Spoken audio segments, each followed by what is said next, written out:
সচেতনতার সাথে অবস্থায় থাকুন। প্রণালীকে হচ্ছে নামিয়ে আনুন। সব ভাবুন এবং শ্বাস ছাড়ুন। শ্বাস ছাড়তে ছাড়তে বাহুগুলিতে বিচার করুন এবং প্রারম্ভিক অবস্থায় ফিরে আসুন। বিশ্রাম নিন। পদহস্তাসন, পদ মানে পা আর হস্ত মানে হাত। সাধারণত হৃদয় মেরুদণ্ড সংক্রান্ত সমস্যা বা ঘুমার ক্ষেত্রে এই ব্যায়াম করবেন না। ভারসাম্য অবস্থান থেকে শুরু করে দুটি পায়ের মধ্যে 2 ইঞ্চি দূরে রেখে দাঁড়ান। ধীরে ধীরে শ্বাস নিয়ে হাতকে সামনের দিকে উপরে উঠান।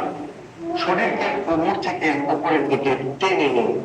শ্বাস ছাড়তে ছাড়তে সামনের দিকে ততক্ষণ ঝুঁকুন যতক্ষণ পর্যন্ত না হাতের তালু নিচে স্পর্শ করছে। থেকে টানার সময় কোমর যতটা সম্ভব সোজা করুন। এই অবস্থায় 3 থেকে 5 বার শ্বাসের জন্য শরীরের সচেতনতার সাথে একভাবে থাকুন।